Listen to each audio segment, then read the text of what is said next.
Turning now to Russia, where it's day 2 of a 3-day presidential poll. The first day saw a series of incidents, including dye poured into ballot boxes and fireworks set off at polling stations. The vote is set to give Vladimir Putin another 6 years in power. All of his critics are either jailed or exiled, and his main opponent, Alexei Navalny, died suddenly last month in prison.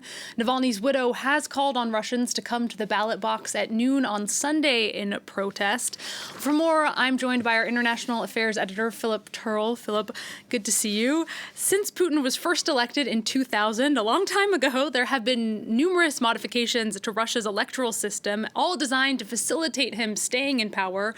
Walk us through some of the changes that we've seen. Right, well, you're absolutely right about that. The electoral process in Russia has been quite modified since 2000, when Vladimir Putin first won his victory in May of that year. He was then limited to 2 terms in office, which were just 4 years each, which took him up to 2008. He couldn't run again, so it was his prime minister at the time, Dmitry Medvedev, who took over and became president of Russia, while Vladimir Putin was still pulling the strings in the background. But when Dmitry Medvedev was Prime Minister, he decided to prolong the mandate from 4 years to 6 years, which is what it is now, another 2-year term. He also did away with another prerogative in the electoral process in Russia, and that was to put a limit of 50% turnout. If there were less than 50% turnout in an election, then that election would be null and void. That is no longer in existence in Russia. So all of those have changed since then. Then Vladimir Putin came back into office again after Dmitry Medvedev had done 1 term and took on a new term, which means he could do 2 more consecutive terms in office. He has since changed the electoral process again to be able to let him do that. So now it looks as though from this term, which begins now in 2024, he can run again afterwards in 2030, which means that we could see Vladimir Putin in office until 2036, which means by then he will be 83 years old, and he will have been in power longer than any other ruler, including Joseph Stalin, the former Soviet dictator who was in power for 29 years. This will make Vladimir Putin potentially president of Russia for 36 years. Wow. And all this time around, Philip, there are no credible, opponents to Putin, although there are 3 candidates in the running against him. Tell us who they are and why they don't stand a chance. Well, 4 candidates in all, including Vladimir Putin. That is true. There is no real candidate there who's going to put up any kind of challenge to Vladimir Putin.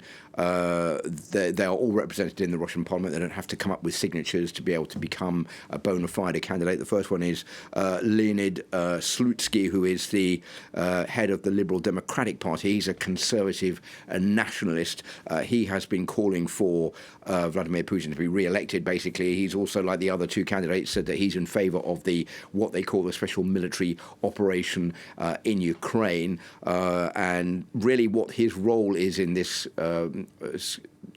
election is to galvanize public support, to interest the public to come out and vote. But basically that public is going to vote for Vladimir Putin. What he would really like is for his party, the Liberal Democratic Party, to come in second place ahead of the Communist Party, which normally does come in second place in the Russian elections behind Vladimir Putin. Now, for the Communist Party, we have a candidate called Nikolai Kharitonov, who is 75 years old. They are backing the Kremlin in what the Kremlin is doing.